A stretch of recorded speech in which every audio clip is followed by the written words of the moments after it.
Bismillahirrahmanirrahim.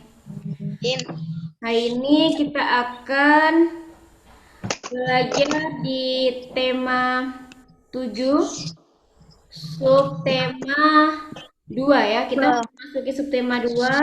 Kita akan belajar 2 PB hari ini. PB1 dan PB2. Judulnya adalah ya. Bisa di-mute kan suaranya? Ya, bisa. Oke. Judulnya adalah peristiwa dalam kehidupan. Subjudulnya ada peristiwa kebangsaan seputar proklamasi kemerdekaan. Jadi nanti di PP ini kita akan belajar di subtema 2 ini kita akan belajar tentang peristiwa kebangsaan seputar proklamasi ya. Yang pertama ada fokus pembelajaran IPA yaitu perubahan wujud benda yang dapat kembali. Nah, ini yang kemarin kita pelajarin, kita singgung ya. Jadi wujud suatu benda itu dapat berubah menjadi benda lain. Misalnya, air bisa membeku menjadi es atau dia bisa memadat. Dan sebaliknya, es krim itu bisa mencair saat didiamkan di dalam ruangan terbuka. Jadi, pada saat kita mendiamkan atau mengeluarkan es krim itu dari ruangan pendingin, maka es krim atau es batu atau benda padat yang bisa mencair itu dia akan mencair pada saat kita letakkan di dalam suhu ruangan. Akan tetapi, benda yang telah berubah wujud itu akan dapat kembali ke wujud semula dengan beberapa perlakuan seperti pemanasan atau pendinginan. Air yang semula cair itu bisa berubah wujud menjadi membeku kalau dia mendapatkan perlakuan khusus, yaitu air diletakkan di tempat yang bersuhu dingin. Dan air bisa dari benda padat tadi bisa kembali ke benda cair lagi jika dia juga mendapatkan perlakuan khusus lagi apabila es batu tadi dikeluarkan dari ruangan pendingin, maka lama-kelamaan dia akan mencair dan berubah menjadi cair lagi. Adapun contohnya sebagai berikut. Air yang telah berubah menjadi es dapat kembali berubah menjadi air jika dipanaskan atau didiamkan pada ruangan terbuka. Es dapat mencair karena mengambil panas dari lingkungan. Ini adalah percobaan yang sudah pernah kalian lakukan ya, percobaan yang pertama. Pada saat kalian mendiamkan es di suhu ruangan dan kalian mendiamkan es di bawah sinar matahari. Dan kesimpulannya, es yang didiamkan di bawah sinar matahari itu lebih cepat mencair daripada es yang didiamkan pada suhu ruangan. Contoh yang kedua, es krim yang mencair bisa kembali menjadi es krim setelah didinginkan. Jadi misalnya kalian membeli es krim, terus kalian bawa pulang, es krim kalian itu tadi mencair, maka pada saat sampai rumah kalian bisa memasukkan es krim tadi ke dalam freezer kulkas, maka lama-kelamaan es krim tadi bisa menjadi padat kembali. Nah, perubahan wujud benda yang dapat kembali ke wujud semula itu dinamakan perubahan sementara. Jadi, dia yang dinamakan dengan perubahan sementara. Jadi, dia tidak memiliki sifat yang tetap. Beda halnya kalau seperti peristiwa kayak menyublim. Yang semula dia padat, dia berubah menjadi gas. Nah, gas benda padat yang sudah berubah menjadi gas tadi tidak bisa dikembalikan bentuknya seperti semula. Gas yang sudah melebur tadi tidak bisa dibentuk lagi menjadi kapur barus. Contohnya lagi kayak peristiwa mengembun. Jadi Udara yang sudah menjadi titik-titik air itu tidak bisa lagi menjadi air ya. Jadi yang bisa perubahan sementara itu yaitu air dan benda cair seperti air yang bisa membeku dan sebaliknya.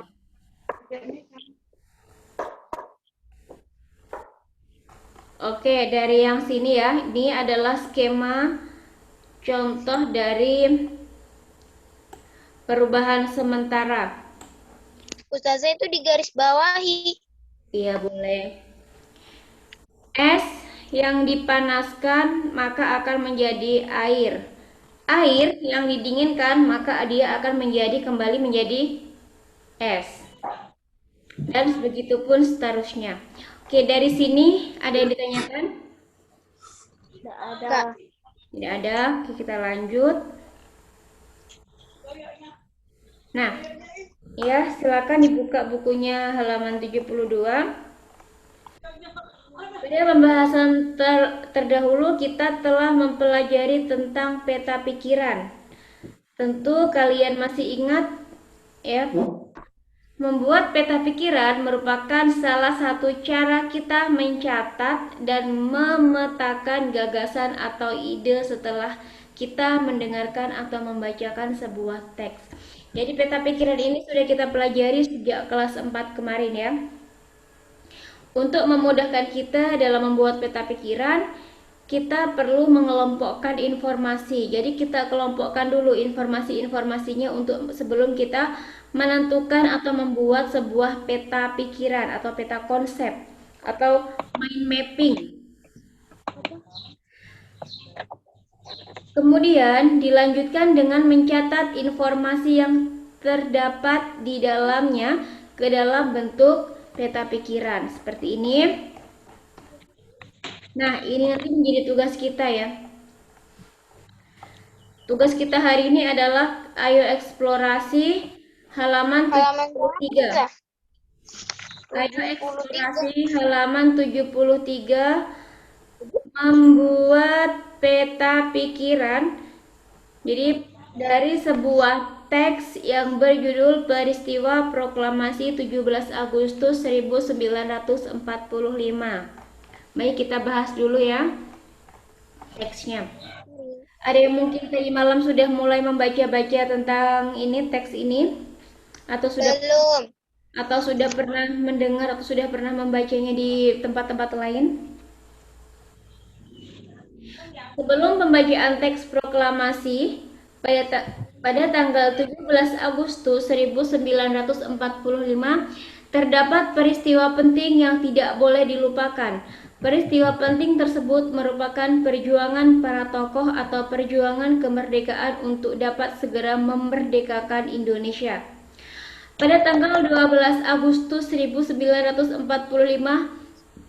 Marsekal Terauchi di Dalat, Vietnam mengatakan kepada Soekarno dan Hatta serta Rajiman bahwa pemerintah Jepang akan segera memberikan kemerdekaan kepada mereka.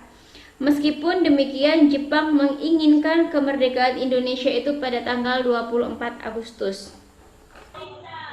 2 hari kemudian saat Soekarno, Hatta, dan Rajiman, jadi ini dinamakan 3 serangkai ya, Soekarno, dan Muhammad Hatta dan Dr. Rajiman Widyodiningrat itu dinamakan sebagai tokoh 3 serangkai. Jadi tokoh 3 serangkai itu kembali ke tanah air dari Dalat. Syahrir mendesak agar Soekarno segera memproklamasikan kemerdekaan. Syahrir menganggap hasil pertemuan di Dalat itu sebagai tipu muslihat Jepang. Tanggal 16 Agustus 1945, gejolak tekanan dilatar belakangi oleh para pengikut Sultan Syahrir yang menginginkan pengembalian kekuasaan oleh Indonesia dari Jepang makin memuncak dan tak terkendali. Puncaknya pada siang hari mereka berkumpul di rumah Muhammad Hatta dan sekitar pukul 10 malam di rumah Soekarno.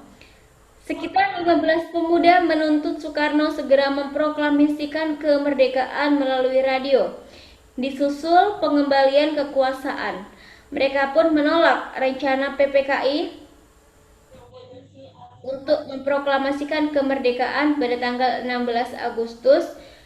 Saya menghadapi pihak pemuda, pemimpin tua dan pemimpin agama, kata Soekarno. Ketika berdebat dengan para pemuda yang mendesak kemerdekaan Indonesia akan segera diumumkan pada tanggal 15 Agustus 1945 silam, setelah diyakini bahwa situasi memungkinkan untuk membacakan teks proklamasi, maka Soekarno, Hatta, dan anggota PPKI, yaitu persiapan kemerdekaan Indonesia ya, lainnya malam itu juga rapat dan menyiapkan teks proklamasi.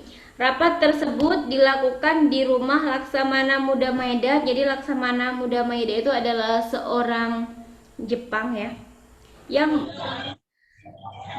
menyediakan rumahnya itu untuk dijadikan tempat penyusunan teks proklamasi oleh Soekarno-Hatta dan beberapa pihak pemuda. Soekarno bersama tokoh pejuang lainnya menulis naskah proklamasi. Ini Ustazah pernah menyampaikan kan contoh proklamasinya yang masih tulisan aslinya. Tulisan itu lalu diketik oleh Sayuti Melik. Jadi awalnya itu Soekarno dan Hatta itu menulis di lembar kertas lalu diketik oleh Sayuti Melik. Tepatnya pada hari Jumat 17 Agustus 1945 pukul 10.00 pagi dilakukan pembacaan teks proklamasi. Proklamasi kemerdekaan Indonesia dibacakan oleh Soekarno-Hatta yang kemudian menjadi presiden dan wakil presiden yang pertama. Pembacaan teks proklamasi yang dilakukan di kediaman Soekarno, yaitu di Jalan Pegangsaan Timur nomor 56 Jakarta. Pembacaan naskah proklamasi yang berlanjut pengibaran sangsaka merah putih hasil jahitan Ibu Fatmawati menandakan Indonesia sudah merdeka. Tokoh lainnya yang sangat berjasa dalam pembacaan proklamasi kemerdekaan itu 3 pemuda pengibar bendera merah putih, yaitu Latif Diningrat, Suhud, dan Trimurti. Oke, nah tugasnya yaitu kalian membuat mind mapping atau membuat peta pikiran yang berjudul mengenai peristiwa proklamasi. Jadi di sini ada 5 peta pikiran yang harus kalian kembangkan, yaitu yang pertama ada peristiwa sebelum pembacaan teks itu apa aja, jadi dirangkum menggunakan kata-kata kalian sendiri. Terus peristiwa pembacaan naskah proklamasinya itu bagaimana. Terus siapa saja tokoh-tokoh yang terlibat, ditulis semuanya. Pada tanggal 12 Agustus itu terjadi peristiwa apa? Pada tanggal 17 Agustus itu terjadi peristiwa apa?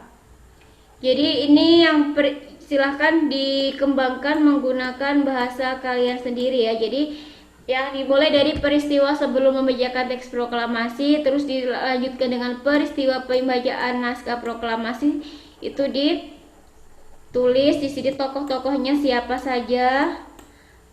Ini adalah pada tanggal 12 Agustus itu terjadi peristiwa apa, pada tanggal 17 Agustus itu terjadi peristiwa apa, silakan dijabarkan dan dijelaskan ya. Selanjutnya yaitu ada halaman 74. Penyusunan teks proklamasi. Nah, ini adalah rumah Laksamana Muda Maeda yang dipakai sebagai tempat penyusunan teks proklamasi. Rumah Perwira Tinggi Angkatan Laut Jepang di Indonesia, Laksamana Tadashi Maeda.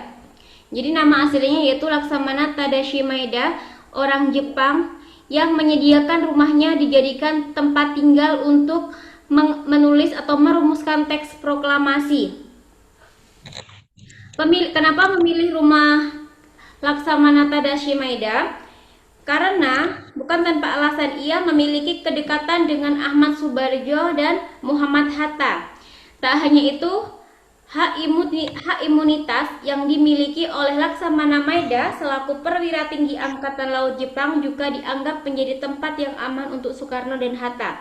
Jadi kenapa memilih rumah Laksamana Maeda itu menganggap bahwa kalau kita di situ aman karena pihak Jepang itu tidak akan mencurigai bahwa mereka itu akan melakukan sebuah perumusan teks yang akan mengubah sejarah Indonesia.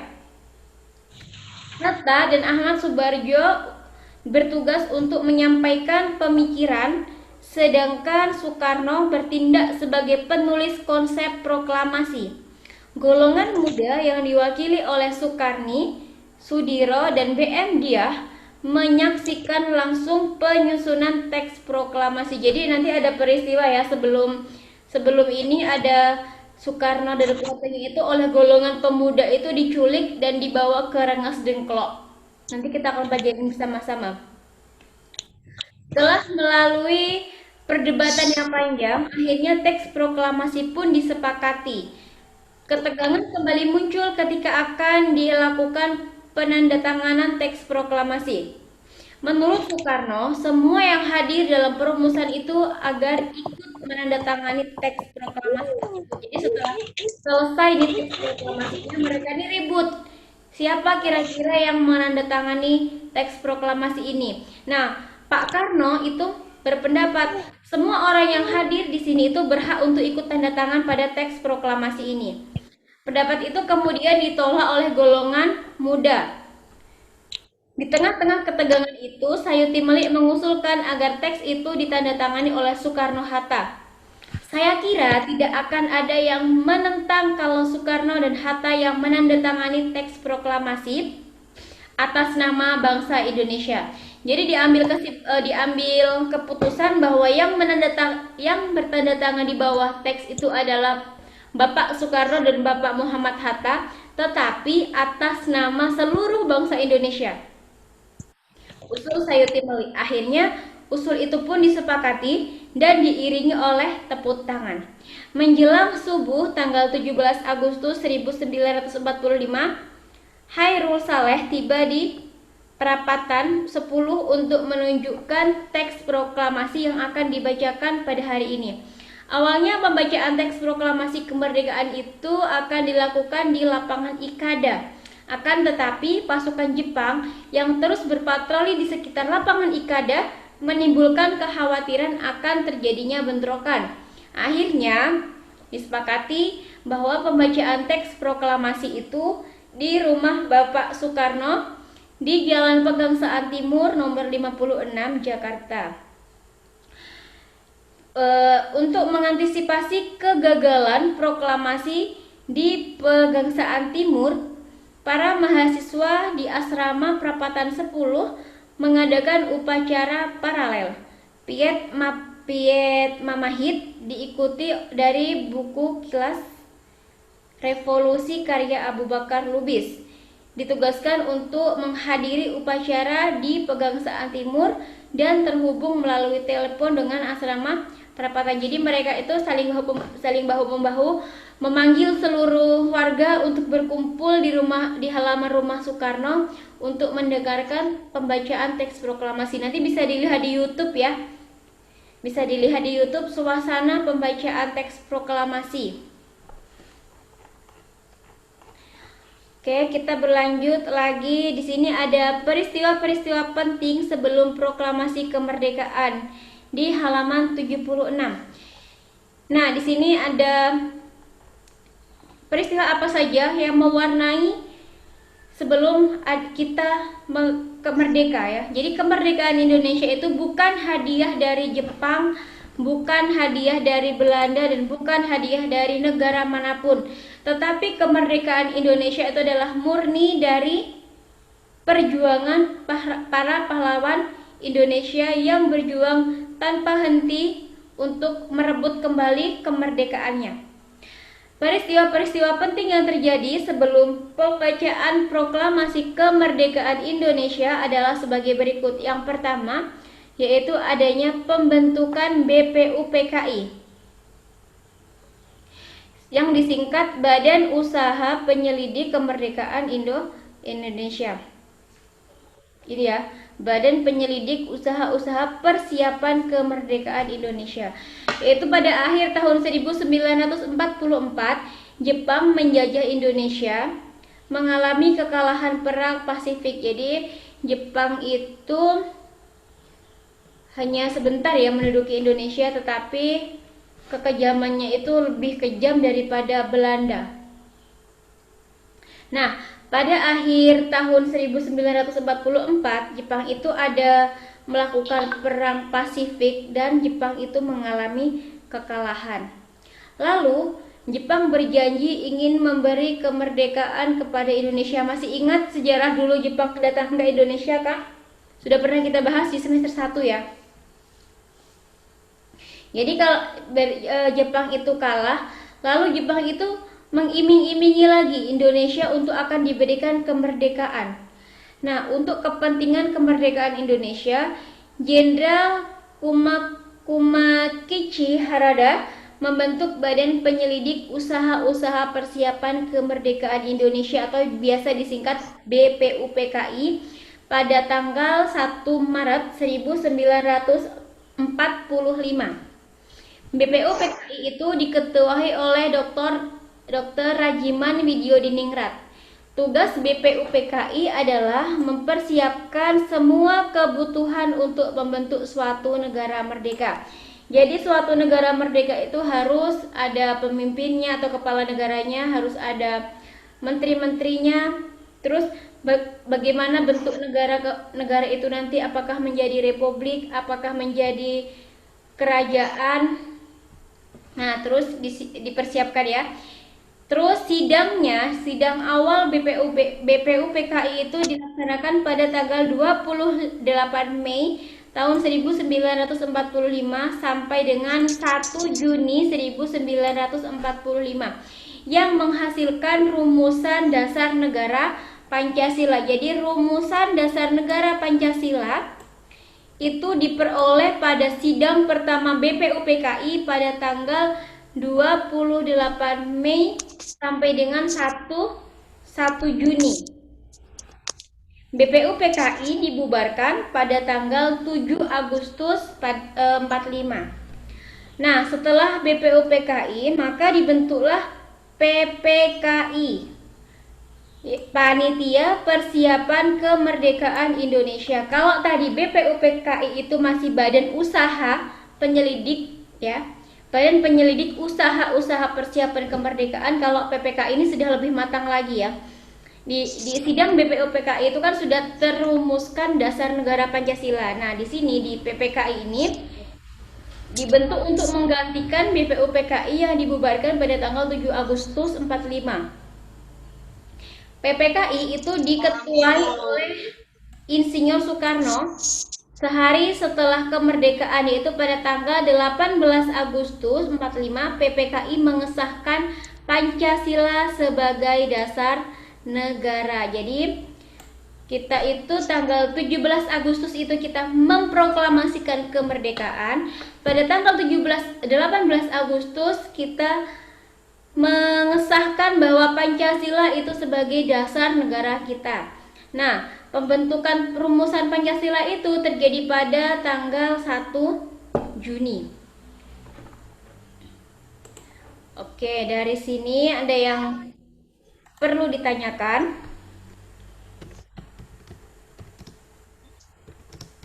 Ada yang perlu ditanyakan? Tidak ada. Tidak ada. Enggak ada. Nah, pada tanggal 1 Juni ini ditetapkan sebagai hari lahirnya Pancasila.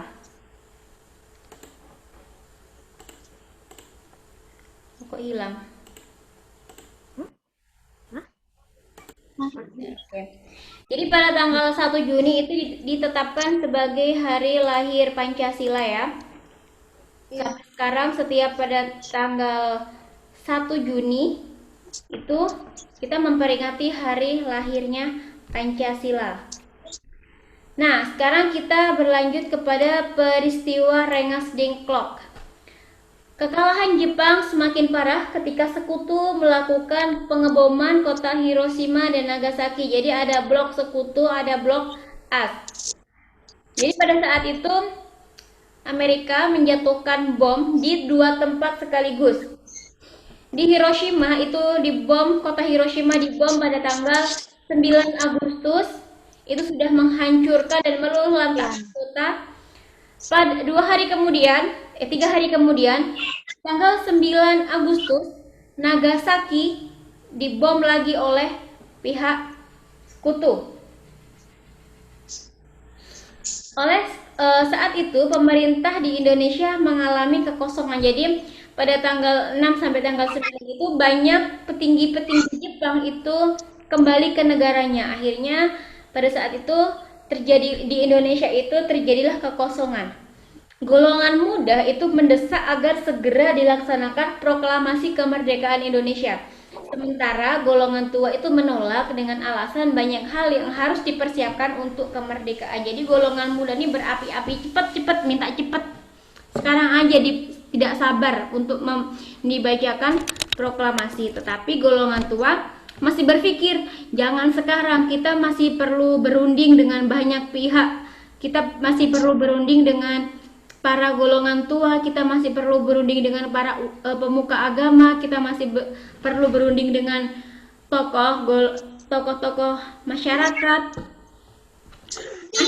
Golongan muda yang tidak sepaham dengan golongan tua itu menculik Soekarno dan Muhammad Hatta, dan mereka pun dibawa ke Rengas Dengklok pada tanggal 16 Agustus. Tujuannya apa? Supaya Soekarno dan Hatta berkonsentrasi mempersiapkan kemerdekaan dan tidak terpengaruh oleh Jepang. Jadi setelah Jepang itu dikalahkan oleh sekutu, Jepang itu mengiming-imingi Indonesia. Jadi kalau gitu kalian negara Indonesia itu akan kami berikan hadiah berupa kemerdekaan. Padahal kemerdekaan itu murni dari perjuangan Indonesia, tidak ada campur tangan Jepang di dalamnya. Nah, setelah melalui perdebatan dan ditengahi oleh Ahmad Subarjo, menjelang malam hari Soekarno dan Hatta kembali ke Jakarta pada pukul 23. Pada jam 23.00, jadi jam 11 malam, Soekarno dan Hatta bersama rombongan lainnya menuju rumah Laksamana Muda Maida tadi ya, di Jalan Imam Bonjol nomor 1, Jakarta. Nah, jadi mereka akhirnya kembali dari Rengas Dengklok dan langsung dibawa ke rumah Laksamana Muda Maida untuk merumuskan teks proklamasi. Di tempat itu Soekarno-Hatta dan Ahmad Subarjo merumuskan teks proklamasi kemerdekaan Indonesia. Oke, perumusan sampai dengan penandatanganan teks itu baru selesai pada pagi hari jam 4. Jadi dimulai dari jam 11 malam, selesai pada jam 4 pagi. Hari Jumat tanggal 17 Agustus 1945. Pada saat itu juga disepakati bahwa teks proklamasi akan dibacakan di halaman rumah Soekarno di Jalan Pegangsaan Timur nomor 56 Jakarta jam 10 pagi. Nah, ini adalah tokoh-tokoh ya yang tadi disebutkan. Ini adalah Dr. Rajiman Widyodiningrat. Ini adalah Bapak Insinyur Soekarno. Ini adalah Bapak Dr. Muhammad Hatta, dan ini adalah Bapak Ahmad Subarjo, dan ini adalah Laksamana Muda Maida. Laksamana Tadashi Maida, orang perwira tinggi Jepang yang menyediakan rumahnya untuk dijadikan tempat penyusunan teks proklamasi. Nah, sekarang kita masuk pada pembelajaran 2, halaman 82. Jadi kalor mengubah suhu benda dan wujud benda. Jadi tadi ya kita sudah bahas di pembelajaran 1 tadi, kalor atau panas itu dapat mengubah suhu benda dan wujudnya. Kalor merupakan energi panas yang dimiliki oleh benda. Untuk mengetahui adanya kalor yang dimiliki oleh benda, kita dapat mengukur suhu benda tersebut. Jika suhu benda tinggi, kalor yang dikandung oleh benda juga besar. Jadi semakin tinggi suhunya, maka kalornya atau panas yang di dalamnya itu semakin besar. Sebaliknya, jika suhu benda rendah, maka kalor yang dikandung oleh benda juga kecil. Contohnya seperti saat kita mencolokkan setrika ke dalam colokan. Yang semula setrika itu dingin, pada saat kita mencolokkan setrika, maka lama-kelamaan lempengannya itu akan semakin panas kan? Nah, itu berarti kalor yang dikandungnya itu semakin besar. Kalor yang dimiliki oleh suatu benda biasanya berubah-ubah karena kalor dapat berpindah dari suhu tinggi menuju suhu yang rendah. Contoh kalor dapat mengubah suhu benda adalah campuran air panas dan air dingin. Air panas memiliki suhu tinggi dan air dingin memiliki suhu rendah. Apabila kedua air dicampur, campuran itu akan menghasilkan suhu yang baru. Nah, contohnya kayak seperti kalian mandi pakai air hangat. Ya. Pada saat kalian merebus air hangat, air sampai mendidih, terus kalian mencampurkan air dari bak mandi kalian atau menggunakan bak mandi, maka setelah air dicampur dari air mendidih dicampur dengan air yang memiliki suhu normal, maka akan menghasilkan air yang hangat dan nyaman untuk digunakan untuk mandi. Nah, selain mengubah suhu benda, kalor juga dapat mengubah wujud benda. Kalor memiliki peran utama dalam proses penguapan, pencairan, penyubliman, dan perubahan wujud benda lainnya. Jadi semua perubahan wujud benda itu memerlukan kalor. Entah itu melepaskan kalor atau dia itu menerima banyak kalor.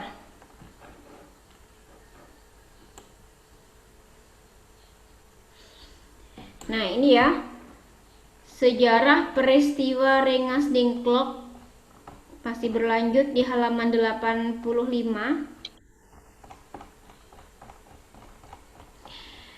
Di halaman 85 ada sejarah peristiwa Rengas-Dengklok. Peristiwa Rengas-Dengklok adalah sebuah peristiwa yang sangat bersejarah bagi bangsa Indonesia. Ini bisa dibaca sendiri ya, Nak ya.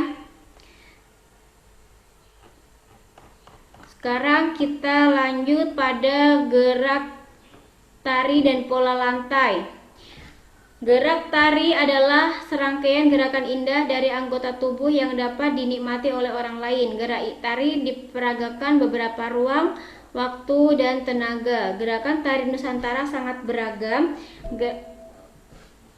Gerakan tari suatu daerah berbeda dengan gerakan daerah lain. Perhatikan contoh gerakan tari dari daerah Kalimantan dan Bali. Ini adalah yang laki-laki ini contoh gerakan tari daerah Kalimantan, dan yang perempuan itu adalah tari gerakan Bali. Nah, ini ada perbedaan juga gerakan dari maknawi dan gerakan murni. Gerakan tari ada juga yang mempunyai arti tertentu, ada juga gerak yang hanya mementingkan keindahan atau maknawi.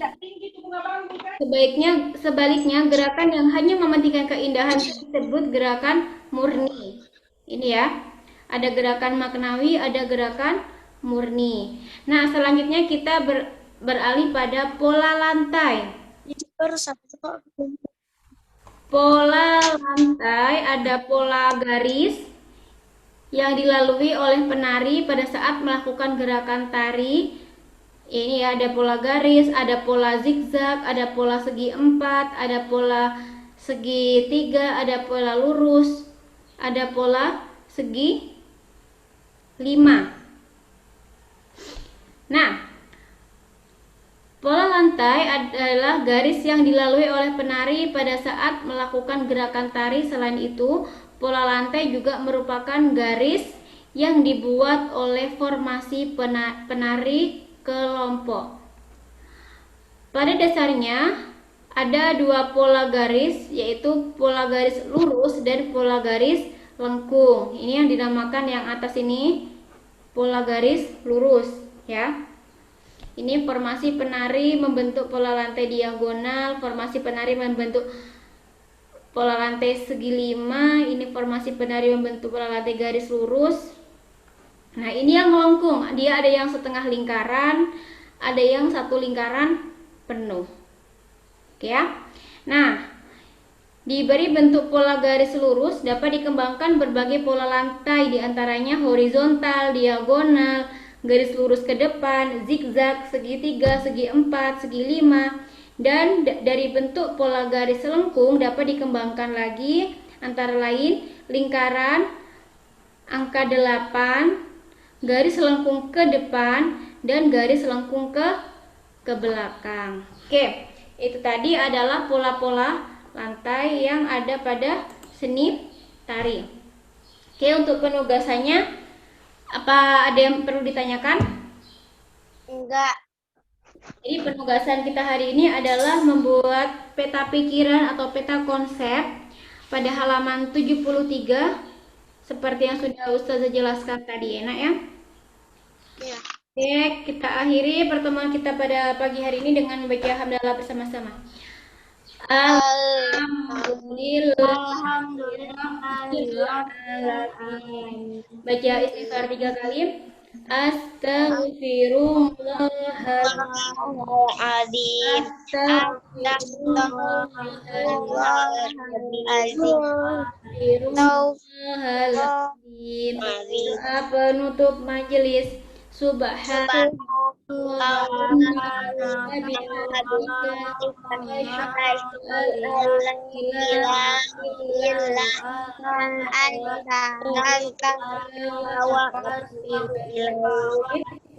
Ada kurang lebihnya Ustazah mohon maaf. Billahi taufik wal hidayah. Wassalamualaikum warahmatullahi wabarakatuh. Waalaikumsalam warahmatullahi wabarakatuh. Bye.